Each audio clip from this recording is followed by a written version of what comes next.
جب اللہ تعالیٰ نے حضور کو یہ حکم دیا کہ اب آپ کھلے عام اسلام کی تبلیغ فرمائیں، تو اس وقت پورا عرب حضور کی مخالفت پہ اتر آیا۔ اس وقت جو اسلام لاتا اس کو اذیت دی جاتی، تکالیف دی جاتی، پریشان کیا جاتا، تو اس وجہ سے کچھ مسلمانوں نے حبشہ کی طرف ہجرت کی، وہاں پر جا کر آرام و سکون سے رہنے لگے، اپنے انداز سے اللہ کی عبادت کرنے لگے۔ یہاں کے مشرکین کو پتہ چلا،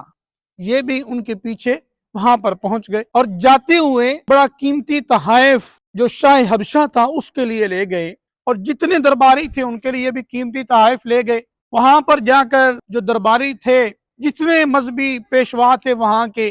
سب کو قیمتی تحائف دیے، اور شاہ حبشہ کے لیے بھی بڑا قیمتی ریشمی جوبہ، اور عربیوں نسل ایک قیمتی گھوڑا بڑی زیادہ بھاری رقم کا ہوتا تھا، وہ بھی دیا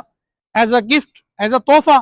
اور پھر کہا کہ ہم آپ کے پاس کچھ لوگ آ کر رہ رہے ہیں، مفرور ہیں، بھاگے ہوئے ہیں، وہ ہمیں واپس کر دیں۔ تو شاہ حبشہ نے کہا کہ میں ان کو بلاتا ہوں، پوچھتا ہوں۔ کہنے لگے نہیں نہیں، آپ ان کو بلائیں نا، بس ویسے ہی ان کو ہمارے ساتھ بھیج دیں، بس آپ نے ان سے پوچھنا نہیں ہے، بس وہ آئیں، آپ ان کو ہمارے ساتھ بھیج۔ تو نجاشی کو غصہ آ گیا، اس نے کہا یہ کون سی بات ہے، میں کیوں نہ پوچھوں؟ تو جناب نجاشی نے ان کو بلایا اور بلا کے سوال پوچھا۔ انہوں نے بڑا نیگیٹو ان کو گائیڈ کیا، کہنے لگے کہ یہ حضرت عیسیٰ کے بارے میں بھی اچھے خیالات نہیں رکھتے، اور نجاشی کے اس